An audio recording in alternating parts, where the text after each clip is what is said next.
used to be lonely at the top. It is lonelier at the top today. It's lonely. They have no one to talk to. You know about social media. They can get killed in an instant in social media. They have to be very careful. And they just like the idea of they're accountable, talking about their lives, yet nobody's being judged. Nobody's putting you down. Nobody's evaluating you. One person said, it's nice 1 hour a week. I just get to act like a human. You're watching Young and Profiting Podcast on YouTube. Welcome to the show. I'm your host, Hala and on Young and Profiting Podcast, we investigate a new topic each week and interview some of the brightest minds in the world. Before we get started, hit the subscribe button and don't forget to click the bell icon to be notified every time we drop a new video. Welcome to Young and Profiting Podcast, Marshall. Hello, so happy to be here. Yes, I'm super excited for you joining us today. You've been recognized as one of the top 10 business thinkers in the world, and you are the #1 executive coach in the world and the #1 leadership thinker in the world. And on top of all of that, you've penned the super famous leadership books, What Got You Here Won't Get You There, as well as Triggers. And this is actually the second time you've been on my show. You first joined us back in October 2019 for episode number 42. In that episode, we talked about the habits that hold people back from the top, how to change bad behavior with the feedback and feed forward, as well as the power of using your magic moves. So everybody loved that episode so much. For anyone tuning in right now, if those topics resonated with you, be sure to go back and check out my first conversation with Marshall. That was episode number 42.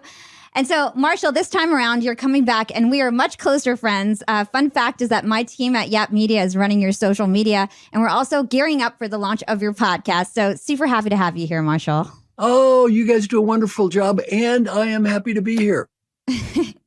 Yeah, it's been a pleasure working with you because I personally see that you truly practice what you preach in everything that you do. Last time, like I said, we focused on leadership more generally, and today I want to focus on the concept of the earned life and get a deeper understanding of how Buddhism plays into your leadership approach. But before we get into your newest book, let's rewind to your early childhood. You were born in Valley Station, Kentucky. You grew up in a low-income and low-educated area, and your mom was actually a huge influence on your educational upbringing. Can you tell us about your early years, Marshall?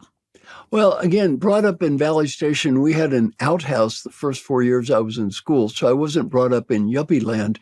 And my mother went to college 2 years, which is very unusual for our neighborhood, and was a first grade school teacher, but then got married, and my father had this idiot idea women shouldn't work. So we got to be poor. Now, the bad news is we got to be poor, but the good news is all of my mother's first grade school teacher energy was devoted to one student. That would be me. Well, I knew how to add, subtract, multiply, and divide before I went to school. So I go to the first grade and the teacher goes, 1 + 1 is 2. I go, yeah. I look around, no one knows it but me. So I go, I told my mother I must be the smartest person that ever lived. That's so funny. And I know that another pivotal point in your life was when you went hitchhiking. I think you were about 19 years old or in your early 20s. You spent 3 months on the road, and there you found Buddhism. Tell us about that and why you chose Buddhism as your philosophy of life. Well, that was 1969, lovingly referred to as the Summer of Love. I did spend 3 entire months living on the road. I told my parents I was going to college for the weekend and was gone 3 months. And it was just an amazing experience of that time. And, I learned a lot about life because when you travel, you have time to reflect. And, I'd wake up, I wouldn't know where I was. Your life is really random. You don't know who's going to pick you up. I could write a whole book about my adventures as a hitchhiker. And so, I had all kinds of wonderful adventures, but I think it gave me a good appreciation of life and Buddhism, and also in the impermanence of life, how everything is constantly changing. And one funny story about that, I was just doing a program, 2 or 3 weeks ago, and a woman in the class was from Rifle, Colorado. So I said, I've been to Rifle, Colorado before. I spent the night there. She said, where'd you stay? I said, the laundromat. She thought I was kidding. I described the laundromat. She said, oh my God, he did stay in the laundromat. I spent the night there. And then a couple of nice people brought me a sandwich too. They were so nice when I was a kid staying in the laundromat of Rifle, Colorado. That's so funny. And I guess I'm just curious of how Buddhism is something that you discovered on that trip, or how did you first get inspired to learn more about it? Well, I like to read. So I read a book called Siddhartha, which got me started thinking about Buddhism. Now, there are many schools of Buddhism. So I'm a philosophical, not a religious Buddhist. So let me Hmm. just share my school, just a short version of it. And by the way, Buddhists said only do what I teach if it works for you. So there's so many different schools of Buddhism that are almost the opposite of each other. It doesn't mean they're wrong. They just have different interpretations. My interpretation is pretty simple. Buddha was brought up very rich. His father was a king, and he was protected from life. And he was able to sneak out of his little bubble 3 times. And the first time, you know what he learned? People get old. Second time he learned, you get sick. The third time he learned, you die. He said, old, sick, and die, that's not so good. And he really believed this, I'll be happy after I get more things, not going to work. So then he went out in the woods, starved himself, and he tried to really find peace by having less. You know what he found out? That didn't work either. And then one night he finally realized something. I can never be happy with more. I can never be happy with less. There's only one thing I can ever find peace with, what I have. There's only one place I can ever find peace, here. There's only one time I can ever find peace, now. Be happy now. So my school of Buddhism, what is nirvana? Nirvana is talking to some old bald guy on a podcast. This is it. This is heaven. This is hell. Here we are. Yeah, that's so interesting. I can't wait to kind of dig deeper on some of those philosophies with you in a bit. But before we do that, as I've been getting to know you better, I always notice that you say a lot of the same sayings over and over. You sign off all your emails and even your text messages to me with life is good, right? And doing some more digging, I found that you have 2 other favorite sayings, be happy and let it go. So what do these sayings, life is good, be happy now, and let it go mean to you? And how does Buddhism philosophies underlie all these sayings? Everyone I work with is a ridiculously high achiever. I mean, ridiculously high achiever. And one of the guys in my group was Safi Bakal. And Safi said, I've learned something. He's a scientist. Now, Safi has a PhD in physics from Stanford. He's, worth tens of millions of dollars. He started companies. He wrote a book called Loon Shots. He's consulted to presidents, blah, blah, blah. Safi said, I finally realized something. I used to think that happiness was dependent upon achievement. And he said, no, happiness and achievement are independent variables. You can achieve all kinds of stuff and be happy. You can achieve nothing and be happy. You can achieve all kinds of stuff and be miserable, and you can achieve nothing and be miserable. He said, happiness and achievement are independent variables. Well, the great Western disease is, I'll be happy when. You might have seen the great art form of the West before. I don't know if you've seen it. It sounds like this. There's a person. Person is sad. Oh, they spend money. They buy a product and they become happy. This is called a commercial. So I don't know if you've ever seen one of those, but we are bombarded with this message thousands of times over and over. And the message is happiness is out there, somewhere else. Well, be happy now. That's now. Life is good is be grateful for everything you have. And, let it go is quit carrying around all that garbage that we all tend to carry around. Learn to forgive yourself, forgive other people, and let go of the past and be willing to start over. And how do you use those sort of philosophies like life is good, be happy now, let it go in your coaching with your coaching clients? Well, actually, my coaching has changed in a way. I used to be strictly focused. The last time you interviewed me, my whole focus was helping successful leaders achieve positive long-term change in their behavior. I still do that and help people become more effective leaders. Only now I also try to help them have better lives. Why? Half the people I coach are billionaires. I mean, one guy I'm coaching is worth $4 billion. What am I supposed to do? Get you up to 4.1 billion? What does it matter anyway? Yeah. Most of the people I coach they've achieved so much. They don't need me to help them achieve more. And one of the things I help them do is make peace with life, be happy, and just try to have a good life. And so I've kind of changed. I didn't used to do that, but now I do. Because a lot of people I coach are family people. They're running family businesses. They've got a lot of money. They've got a lot of status and success. So I say, look, I'm not going to make you successful. You're already ridiculously successful. I'm not going to make you rich. You're already ridiculously rich. I just want you to have a little better life. I love that. So, speaking of a better life, you wrote this new book called The Earned Life: Lose Regret, Choose Fulfillment. It comes out May 3rd. We're going to stick all the links in the show notes so everybody can go find it after they're done with this interview. And you've written and edited over 30 books, and you wrote this book during COVID. And based on my research, I know that you believe that any good book solves a universal challenge. So, I'd love to understand what inspired you to put out one more book, and what universal challenge are you trying to solve with The Earned Life? Well, this one is basically choosing fulfillment and losing regret. That's the challenge I'm thinking about. And it's much more a book about life than just changing leadership behavior.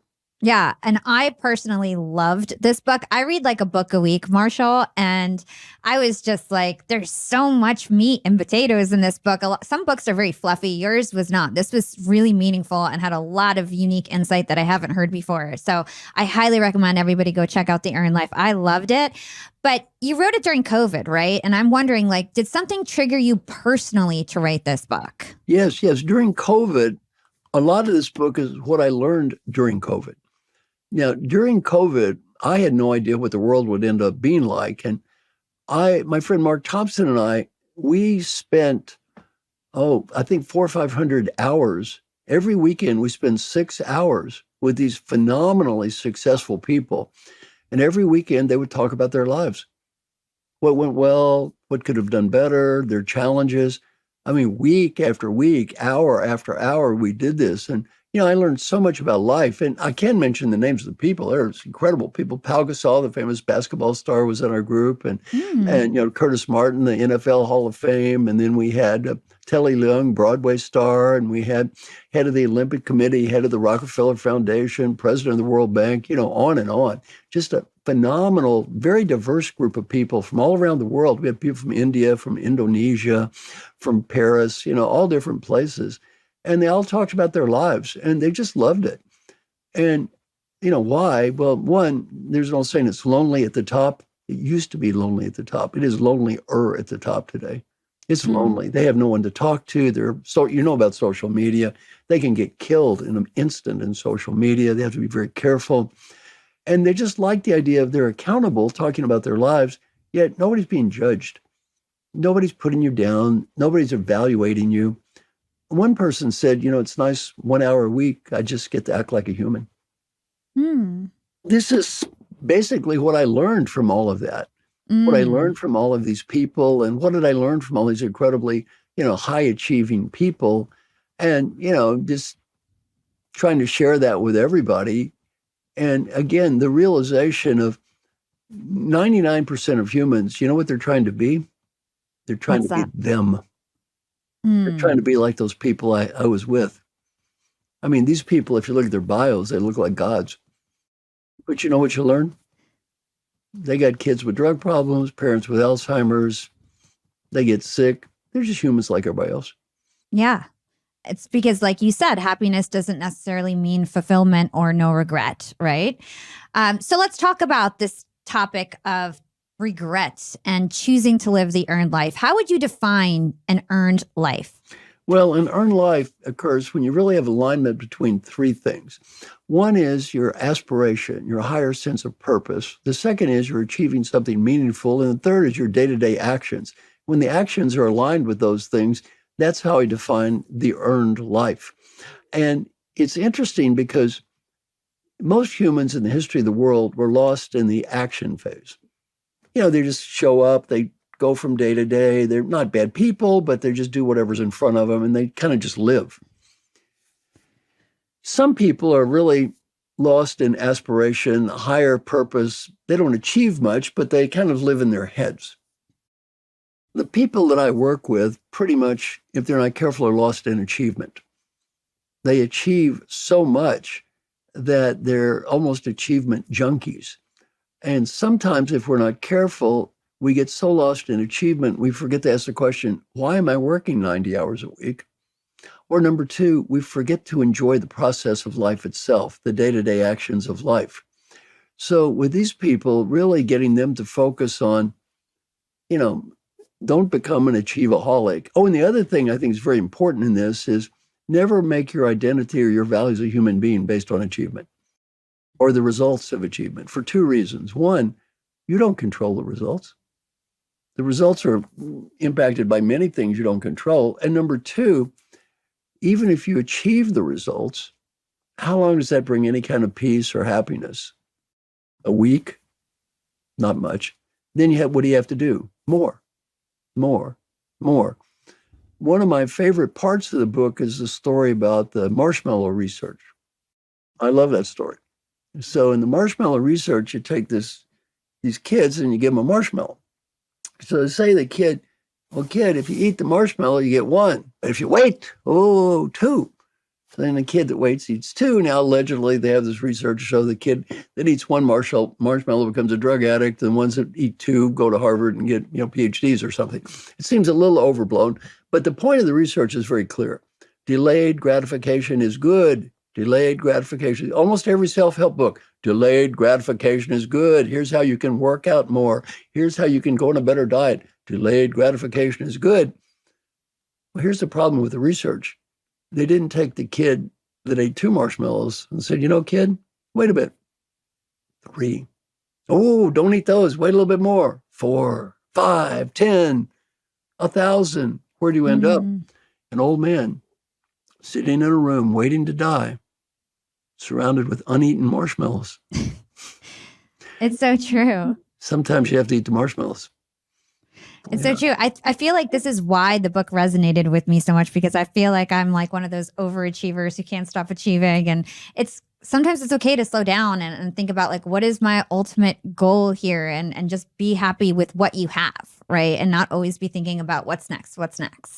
Okay, breathing. Are you ready for some free coaching for you? It's a coaching moment. Are you ready? Yes. Raise your right hand. Okay. I used to be one of those compulsive overachievers. I do not have an incurable genetic defect. I can change if I want to. Now, see what you said before. You said, I am this. As long as you say, I am, guess what? You're programming yourself. That's who you're going to be.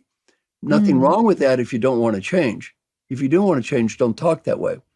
Don't talk that way, because when you keep saying, here's the problem. If you say, I am anything, then you try to do something else. Even if you succeed, you'll feel like a phony. Why? If this is me and I'm doing this must not be me. And the real me is a compulsive overachiever. Anything other than that is not the real me. That would be a phony. So be careful. Don't program yourself if you want to change. That's really good advice. Let's talk about regret. In the book, you say that regret is a feeling that you wouldn't wish on any human being. Why do you believe that regret is one of the most empty and desolate feelings that a human can have? The point about regret is going back to letting go. It can be something we carry around for years or even decades. And a big part of the book is just learning to let go of that. And one thing I love is the idea of every time I take a breath, it's a new me. New me. Everything that was done before was done by an infinite set of people. Those people are called the previous me's. And learning to say, they did what they did. And learning to forgive the previous versions of you for being humans. And then the future versions of you, well, they're going to be who they are. So a couple of exercises I love. One is writing a letter to the past versions of yourself, just thanking him or her for something good they did. And then write a letter to the future version of yourself saying, here's an investment I'm making in you, and here's what I expect back. So the concept is a really useful concept. I mean, think of yourself, breathe. Think of all those previous versions of you. They worked hard. They gave the you that's talking to me a lot of stuff. Nice people. Did they make some mistakes? How about those previous yous? A few mistakes. Let it go. If any group of women did that many nice things, what should you say to those nice women? Thank you. Yeah. Just say thank you.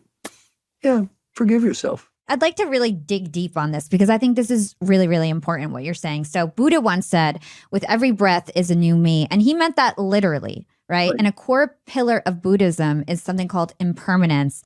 And that's the notion that the emotions, thoughts, and material possessions we hold do not last. They're fleeting, right? So can you help us understand the concept of impermanence and this every breath paradigm? I really want you to go deep on this, Marshall. Well, this is very hard for Western people to understand because it's so different. The Western paradox is, I will get there and it's going to be okay. That there is this place I'm going to go. And therefore, everything is going to be different after I do X. And that will be permanent. Now, there's a book that exemplifies this. You've probably read several of these. They had the same ending. It's called And They Lived Happily Ever After. Now, that type of book is a fairy tale. That's not life. Life is not a place you get to and then stop. Life is a place that keeps changing all the time. The you I'm talking to now is not going to be the you that was there before we started talking. We're always changing, and we're all impermanent. Life itself doesn't last. So as you go through life, looking at it as a series of infinite change and always starting over. Every time I take a breath, it's a new me. Well, what that means is, let's take a concept like happiness. That doesn't come from the past or the future. It comes from now. Taking a breath and saying, I'm a new me, and really looking at our life and creating meaning, creating happiness, and always starting over. Bob Dylan had a good quote: "He who is not busy being born is busy dying." Well, that's kind of the essence of the book, is we're constantly being reborn. We're constantly being reborn. We're different people. And the idea is looking at that as an opportunity to start over. We get lots of restarts here. Restart. We get a lot of chances to start over. And it's to me, a very healthy way to look at life. Yeah. It's a very unique approach of looking at life, because oftentimes, even when it comes to our relationships or our own self-development, we think like, oh, my significant other did this, and so I'm going to hold this resentment against them for a long time, when in reality, what your significant other did 10 years ago has nothing to do with who they are today. And same thing with yourself. If you bombed a test 10 years ago, doesn't mean that you're going to do it again. And so you get to start over with other people and even with yourself, right? I love it. There's a story in the book about that, which I love. And it's a story of a friend of mine. And basically, his wife starts in on him. They had a really great weekend. Then his wife starts in on, well, you could have been a better father. Well, and the guy said, basically, you're right. That was 10 years ago. And you're right. I did a lot wrong 10 years ago. I'm not the same person I was 10 years ago. And, you're criticizing that 10-year-ago person. He's not here right now. And it was very good because she instantly said, you're right. You're right. You're not the same person. And said, what am I gaining by bashing somebody who's not here? Yeah, I feel like it's a super mature way to think of things when it comes to your relationships and when it comes to yourself. So I think this is one of the most important and kind of impactful things that I read in your book, was this concept of the every breath paradigm. So a lot of us can't seem to let go of past rejections, past failures, but then some people also have the problem of not being able to let go of their past successes, Right. And they obsess over that. Can you talk to us about that? Yeah, I certainly can. I've done 9 programs at my house with retiring CEOs. This is a huge issue. It is so hard to let go of that past success and realize that's no longer you. One of my good coaching clients was Mike Duke. Mike was the CEO of Walmart. He had a great story. He said, when I was the CEO of Walmart, I told this joke. And obviously Walmart, very sensitive. It was a clean joke, did not offend anyone. People loved the joke, always laughing. I love my little joke. Then he said, I retired, and I was in this group of people, and I told a joke. And he said, no one laughed. Then he said, well, I thought they must be grumpy. Another group tells a joke. No one laughed. He said, finally, my wife came to me and said, Mike, you idiot, you actually thought that joke was funny? Oh, my gosh. When he was the CEO of Walmart, that joke was real funny. Ho, ho, ho. How about when he's not the CEO? Not funny anymore. It is hard to let go. One of the people that endorsed my book is Pau Gasol. Pau's 41 years old, and he's just retiring as a basketball star. It's hard. The former CEO, it's tough. The Olympic champ, Michael Phelps, a sad story. After winning that final medal, thought about killing himself. Why? If your measure of value is I have to achieve more than last year, well, you're never going to get there. You're never going to get there. And you do get older and you may not do what you did last year. And it's hard. Telly, the Broadway star, he's 40 now. He's not going to play Aladdin anymore. It's that rolls over. And so it's a constant reinvention of life, but not comparing yourself to what you used to be. And not being the ex-athlete who's sitting there getting drunk, talking about the Super Bowl. That was 40 years ago. That's not you. That was some other person did that 40 years ago. Move on. Live your own life now. By the way, in the book, we have a great case study. Curtis Martin. I don't know if you've met Curtis yet. I love Curtis. Curtis, National Football League Hall of Fame. Just a wonderful person, brought up in a terrible environment, saw a lot of murder and death when he was growing up as a kid, and so happy. And he's one of these people, he's helping others, he's happy, he's very successful, he's making money. And one of the reasons is he didn't get stuck in the past, as opposed to a lot of, unfortunately, NFL stars, bankrupt, divorced, sad. Why? They're living in that other era. They're living in the past. A lot of them, Curtis taught me this, how they lose their money? A lot of them, they give it away.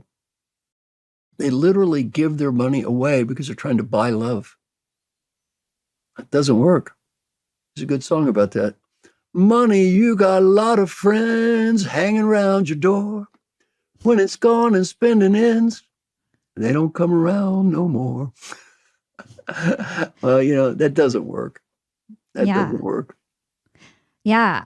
So it's very difficult to do this. It's easy to kind of talk about it at a high level, but when it comes to putting it into practice, how can we make this more like muscle memory and make this more like in any situation we can just realize, okay, like it's time to be fresh. I'm a new person. I'm not my past. How can we make this muscle memory? Well, there's two suggestions I'm going to give you. One involving some questions and one involving one question. The first thing I do is called the daily question process. So every day I write down a series of questions that represent what's most important in my life. And many of them begin with the phrase, did you do your best to? For example, did I do my best to be happy every day? Did I do my best to find meaning every day? Did I do my best to build positive relationships? Did you do your best to every day? And then there's a little scale, and you yes, no, or a number. And then at the end of the week, you get a little report card. Well, I've been doing this for about 25 years, and I have to have someone call me every day for almost 25 years. Almost every day, someone calls me on the phone to make sure I do this. Why? My name is Marshall Goldsmith. I got ranked #1 leadership thinker and coach in the whole world. Have someone call me on the phone every day to make sure I do this stuff. Why? I'm too cowardly to do this stuff by myself. I'm too undisciplined to do this stuff by myself. I need help. And it's okay. And one thing I'm proud of in this book, you saw the people who endorsed the book, just amazing people. And 4 of the people who endorsed the book were ranked the best leader in America for at least 1 year. And so this is a pretty impressive group. And one thing I'm so proud of is they all stand up and admit they need help. 30 years ago, none of these people would have said they had a coach. None of them would have said they needed help. They would have been ashamed to have had a coach. They would have been ashamed to need help. One thing I'm very proud of is, hey, these are big people. And, let's see, President of the World Bank, CEO of the Year in the United States, CEO of Pfizer, winner of the Presidential Medal of Freedom, Harvard Business Review, best CEO in the world, head of St. Jude's Children's, on and on and on. These are big people, wonderful people. And I'm so proud that they have the courage to stand up and say, look, hey, I might be a big deal. Guess what? I'm a human. I need help. I'm not above everything. I need help. We all do. Yeah. And you mentioned there was a second exercise. Yeah. The second exercise is that when you write that letter to the future, and an interesting thing about that exercise is, and I'm going to give you a not so happy story. One of the guys at my group said, I'm retiring as CEO. And he said, I worked 80 hours a week for the last 40 years with one goal. So my children would never have to do this. Then he said, that's the worst thing I could have ever done for myself, for my wife, or for my children. These kids are trust fund babies, spoiled, ungrateful. doesn't have a close relationship with them. What he did is he gave his children a gift. When you give somebody a gift, there's no strings attached. Guess what? They do what they want. Well, basically, they're bums. They're rich bums. They're just trust fund bums. What he should have made is an investment. What he should have said is, look, I'm willing to work very hard to help you. Here's what I expect back. I expect you to try to have a meaningful life. I expect to use this as an opportunity to do something special. I expect you to learn. I expect you to be grateful. Not I expect you to be a bum who just sits there and smokes pot and watches TV all day. Let's talk about that a little bit more. Why is it so much more powerful to earn something rather than be handed it? Well, when we earn something, we feel a sense of worthwhile. I got this because I did something and I feel I deserve it. When somebody's giving us something, what does that mean about you? Nothing. It means someone else earned something. It doesn't mean you earned anything. You just stood there and your hand happened to be out and you got a break. Someone else did something of value that was given to you, as opposed to you did something of value that was given to yourself. And again, the reality is it's pretty hard to be proud of the fact that someone gave you a handout. Yeah. Yeah.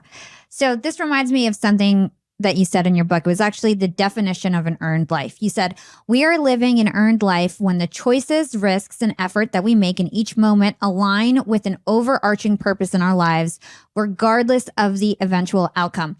And this really stuck out to me because, like we were saying before, I'm a goal-oriented person. And so for me, that seems counterintuitive that you don't need to worry about the outcome and you need to let go of the outcome or the earned reward. So I'm just curious, in your opinion, why is it that we don't need to worry about the outcome with all of this? Well, let me give you an example.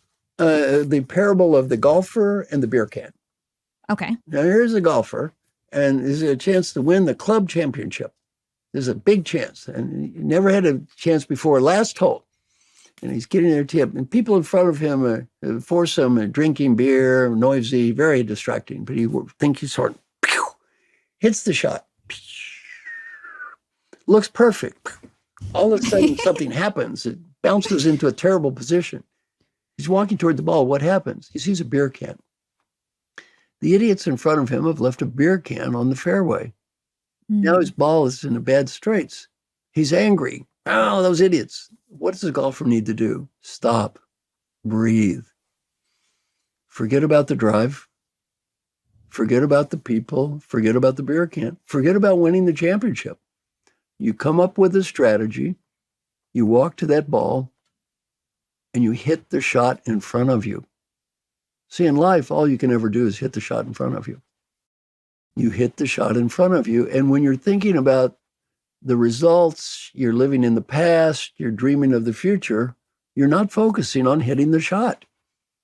Well, the key is hit the shot. And the thing about achievement is the greatest college basketball coach in history was John Wooden. I was at UCLA when he was there. And he said, look, do your best. That's it. Be proud. You do your best and lose, fine. You do your best and win, fine. It doesn't matter. That's all you can do. Harry Kramer, CEO of Baxter, was in my 100 coach group. And Harry, somebody said, how do you sleep at night? You've had to fire people, lay people off. You had to do very hard things to people. He said, I only asked two questions. One, did I do what I thought was right? And did I do my best? If the answer is I did what I thought was right and I did my best, he said, I can sleep. That's all any of us can ever do. You just do what you think is right. You do your best. You make peace. Well, to me, that's it. You don't get lost in the past and you don't get lost in the future. And you never place your value as a human being based on results. The most famous poem in history is called the Bhagavad Gita.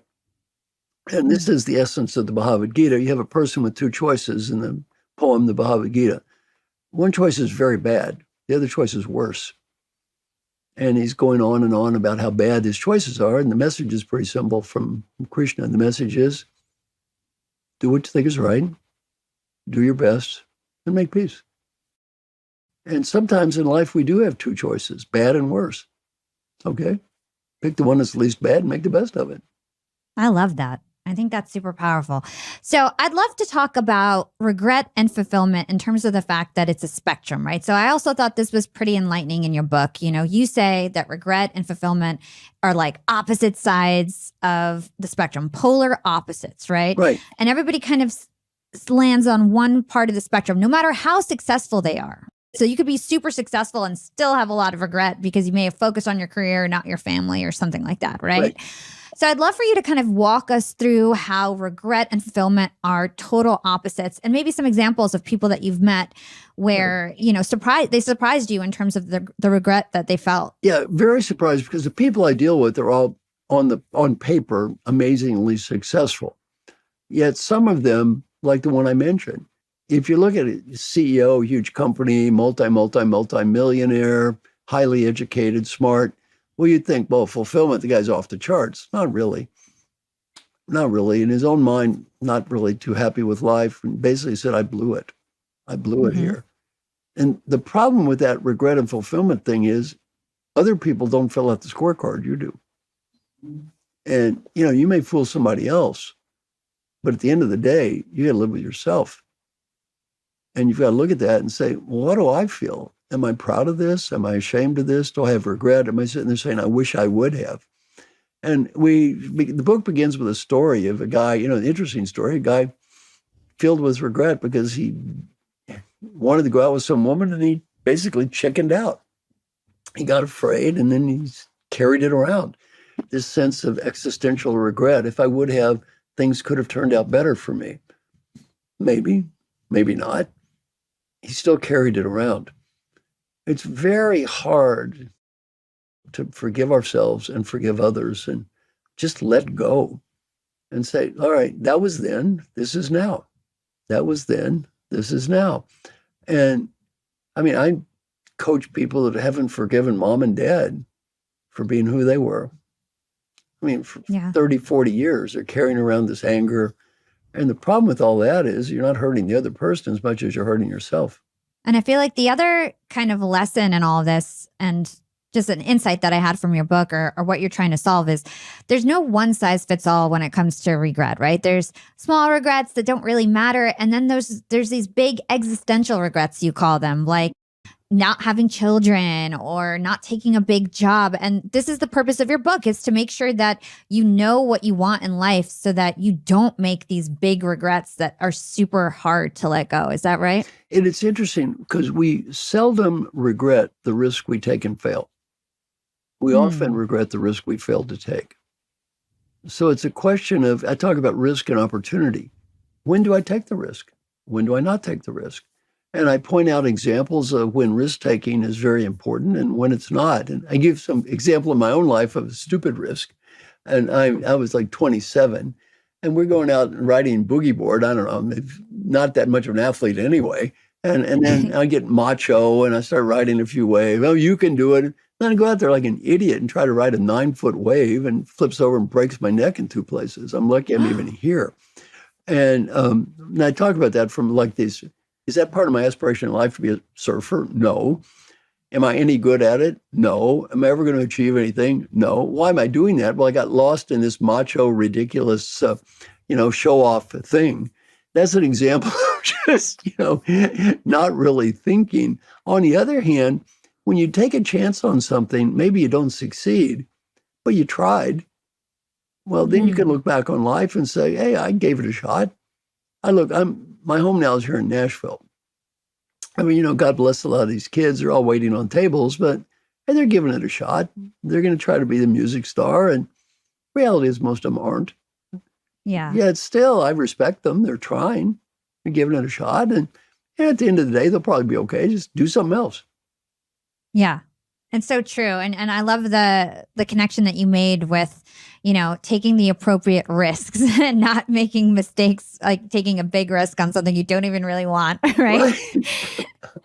So I want to close this out with some 3 demands that you talk about when it comes to living an earned life. I thought this was a great way to kind of just summarize some of the key points in your book.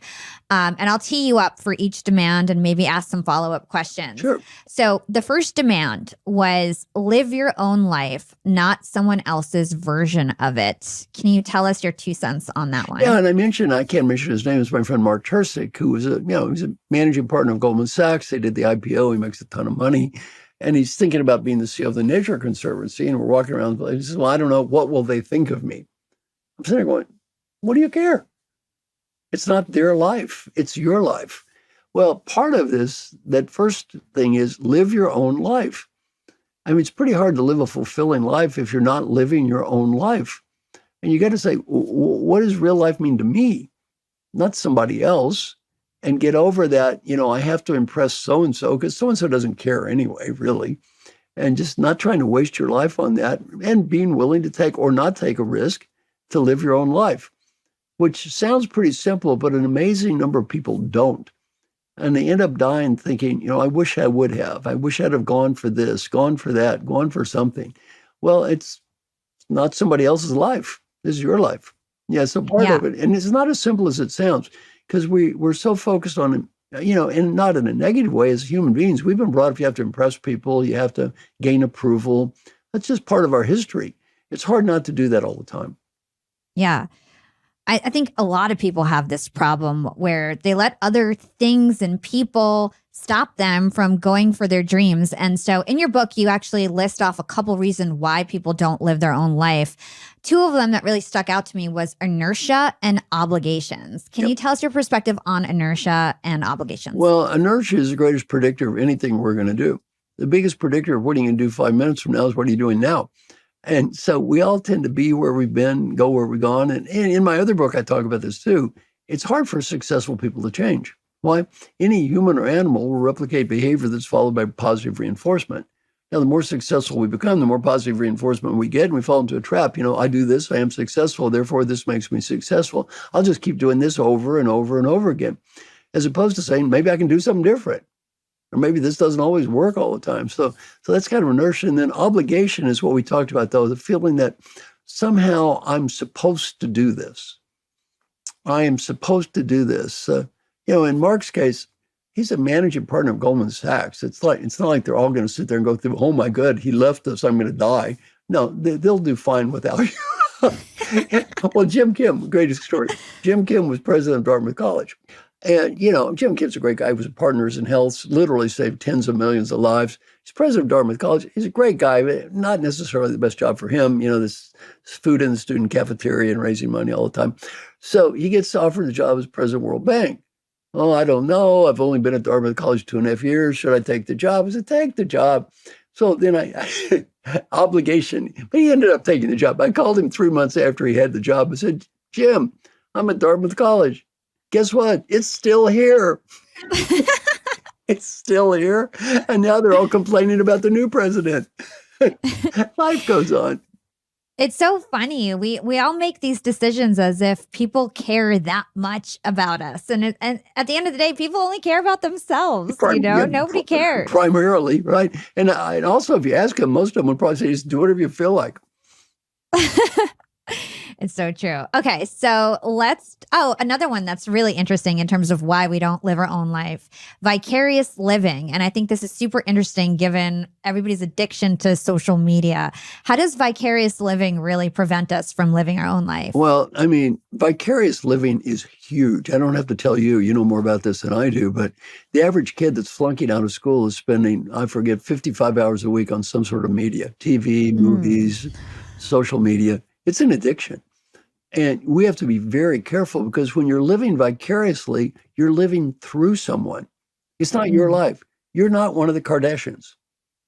You're not the movie star. That's not you. And you're reading this drama of them. Well, what happens is vicariously, we start living through them or the football team or whatever. And my son brought up a great example. I use video games as, pretending to be in a battle. It's really not. It's a pretense. Well, my son said, no, you missed the point. People spend thousands of hours, millions of hours watching other people play video games. PewDiePie. How many hours? Billions of people watching this guy play video games, making sarcastic comments. Hour after hour, they're watching this nonsense. He's some Swedish guy. I'm not blaming him, by the way. He's making millions of dollars. He's doing okay. He's living, not He's everybody else isn't. He's living his life. But why are you watching this Swedish guy making sarcastic comments? They don't care about you. They're living their life. And you're never going to find satisfaction living someone else's life. By the way, physiologically, my friend Martin Lindstrom has studied the brain. When the football player scores a touchdown, the fan experiences almost the same reaction as a football player in the brain. It's like they scored the touchdown. They're jumping up and down. They're screaming. They didn't score the touchdown. They watched someone else score the touchdown. This is so interesting. I feel like part of the reason why I've been very successful, especially in the last 5 years, is because I literally don't watch TV. I don't even know how to turn on my TV in my apartment. I don't ever watch. I don't do that. And even on social media, I'm focused on my content and my clients and my friends make fun of me. They call it Hala TV. They're like, oh, she's on Hala TV again because all she cares about is her stuff, because I'm not worried about what everybody else is doing. Because like you said, I feel like that's wasting your own life when you're trying to live, when you're paying attention to somebody else's life. Just live your own life, you know? Yeah, live your own life, because look, you live your own life, at least it's your life. It's your life. And, I had a fun experience with a New Yorker magazine. And this changed my life. Many years ago, the New Yorker magazine, I think it was 2012, wrote the story of my life. It was called The Better Boss. Wonderful story, written by a woman named Larissa McFarquhar. And in this story, New Yorker profile is a big deal. They spend hours on this thing, right? They spend an average of $60,000 per profile just doing the research. A lot. This is a serious thing. She followed me around for 2 months. Now, half of the New Yorker stories are just rip. They just, rip into people. And almost all of them have at least 3 paragraphs of Andy's a jerk. But I talked to my wife and I thought about it, and I thought, Peter Drucker taught me, who's the customer? And I thought, well, first I thought it's the people that send me money. But then I said, no, the customer is my unborn great-grandchildren. And this brilliant woman is going to write a story about me. And if I don't act like me, they won't know me. They're just going to know some fictitious character. They won't know me. So I told my wife, I'm going to act like me. Now I said, we're probably going to lose about $150,000 or $200,000. So I'm sure I'm going to annoy people, but I'm just going to act like myself. Well, it turned out it was the best thing I could have possibly done. Number one, she's got an IQ of a zillion anyway. She went to Harvard. What are the odds I'm going to fool her for 2 months? 0. If I did try to fool her, she'd probably just justifiably crucify me for acting like an ass. So I said, just be yourself. Well, be yourself, you may lose, but at least it's you that loses. I love this conversation. Let's move on to demand number 2. It's commit yourself to earning every day. Make it a habit. Why do we need to do this? Well, that goes back to also my daily questions. It needs to be something you restart every day, because if we don't, we just get lost. And it is so easy to get lost on little things. One of the guys in our group was Pau Gasol, the basketball star. And one of his areas was he wanted to be better at being present around his wife. Present, not just sitting there, but actually being in the room in his mind. Mm-hmm. So he tells a story. He comes home and he says, how'd you do? He's in our little group. How'd you? Oh, not so good. My wife's very upset with me. And she said, I wasn't really present too much and checked out. He said, but I was tired. Well, how tired were you? Oh, so tired. I was working out all day, very tired, training for the Olympics. I said, it's interesting. I paid $1,000 for a seat, and my son Brian paid $1,000, and we went to watch you play the Boston Celtics in the World Championship there. And you guys won that game. It's probably the biggest game of your life, and you're running up and down the court like a banshee. Now, coach there, Phil Jackson, called timeout with 2 minutes to go. Did you say, Phil, I'm tired. I'm tired, Phil. No, he said, no, I never in my career told a coach I was tired. Never. So I said, you think your wife is impressed? Well, it's often harder at home. It's often harder at home because when we're working, like you, when you work, you're on. You're very on. You're professional, When we're not on, and we're not in that professional mode, it's actually easier to lose it and realize, those people at home are important. And every day you need to re-earn. Jim Kim, another guy, my friend, the World Bank guy, said, every day I re-earn my legacy. Well, that's the way life is. The person that did that stuff yesterday was that person from yesterday. They're not here today. And the thing we don't think about is the fact that we need to really focus on earning all kinds of things: happiness, meaning, purpose. And if we don't, inertia kicks in. You watch the game, you go to the TV, like you said, you're like a zombie and your life's over. Yeah. And it's because the things that make us fulfilled, like happiness, like you were saying, those things are fleeting, right? They come and they go super quickly. And so to your point, we need to learn how to earn them over and over again, because they can be gone just as fast as we get them. Which again is the great Western disease. I will be happy when. Totally agree. Okay. So demand number 3, attach your earning moments to something greater than mere personal ambition. Right. And I think that's why you need to answer that question of your attribution in life. Your aspiration in life. Why am I doing this? Why?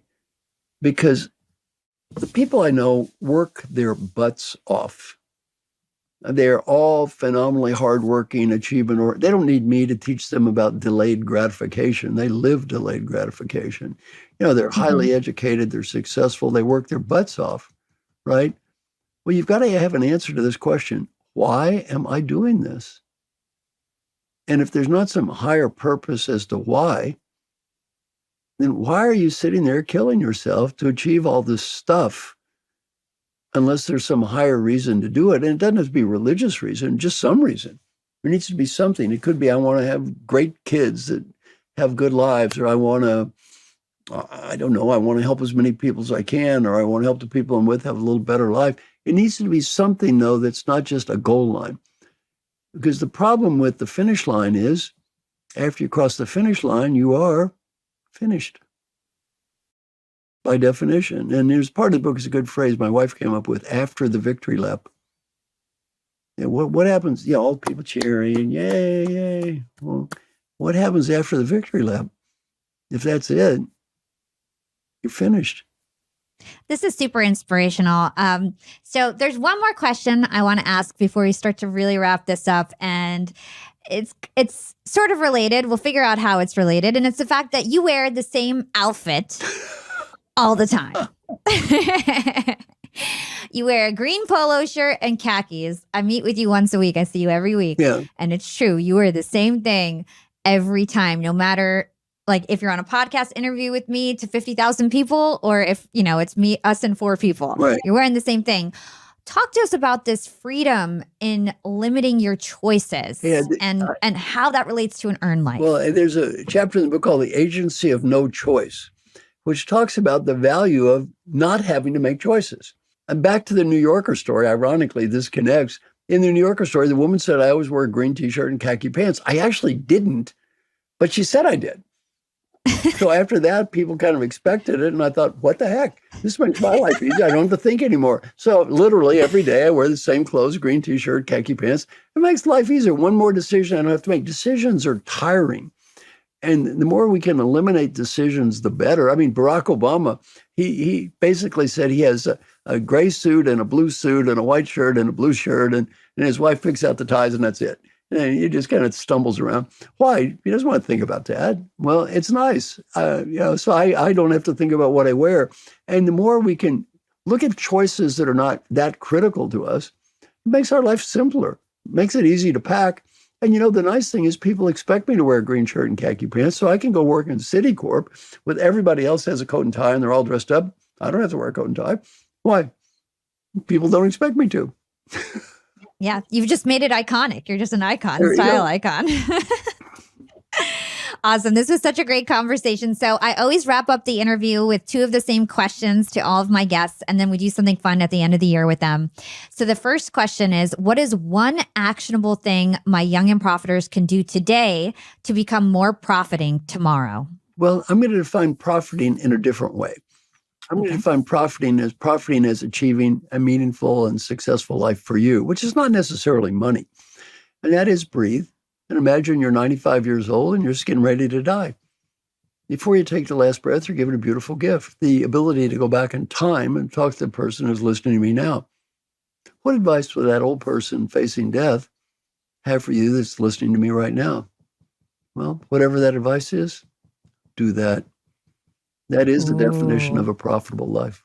This might tie into the next question, but we'll see. What is your secret to profiting in life? Secret of profiting in life is kind of what we talked about, breathe and start over. And say profiting in life is not accumulating something. Profiting in life is living now. Profiting in life is living now a fulfilling life. Living now a life that's meaningful for you, not coasting on what I did last week or what my net worth is. It's living now, making the biggest difference you can make now. And, let's finish by, why do I do this? Well, basically, as I've grown older, in some ways, my level of aspiration has gone down and down and down. My level of impact's gone up and up and up. Why? Quit worrying about what I'm not going to change. What's my goal on this podcast is very, very simple. I hope someone listening has a little better life. If one person listening to this podcast has a little better life, just one, is good. I love that. Thank you so much, Marshall. Before we go, where can everybody find The Earned Life? Well, number one, they gave me $1 million advance, so it's probably going to be almost everywhere. So it'll be in Barnes & Noble, and it'll be in all kinds of bookstores and Amazon, wherever you can find books. And it's available in the audio version, which I recorded myself. The audio version is available and the Kindle version, and and if you're in New York City, Fifth Avenue is basically going to be papered with this book. They're going to do huge. And the window of the Fifth Avenue Barnes & Noble, it's going to be nothing but this book. So amazing. It's going to be pretty easy to find. Or send me an email, marshall@marshallgoldsmith.com. If you send me an email, I'll make you a deal. I trust everybody. So if you say, I pre-ordered the book or I'm going to order the book, it doesn't matter. You don't have to prove it. Send me an email. I'm going to send you a copy of the Earned Life documentary. It's basically a movie about my life. And you get to see my closet and see actually how many green T-shirts are in that closet. I love them. This is awesome. The Earned Life is wherever you guys buy your books. It's going to be everywhere. You can find it on Amazon. I'll stick the link in the show notes. Again, thank you so much, Dr. Marshall, for coming on this show. This conversation was amazing. Thank you. Thanks for listening to Young and Profiting Podcast. If you enjoyed the show, please write us a review or comment on your favorite platform. Nothing makes us happier than reading your reviews. We'd love to hear what you think about the show. And don't forget to share this podcast with your friends, family, and on social media. I always repost, reshare, and support those who support us. You can find me on Instagram @YapWithHala or LinkedIn. Just search for my name. It's Hala Taha. Big thanks to the Yap team as always. This is Hala signing off.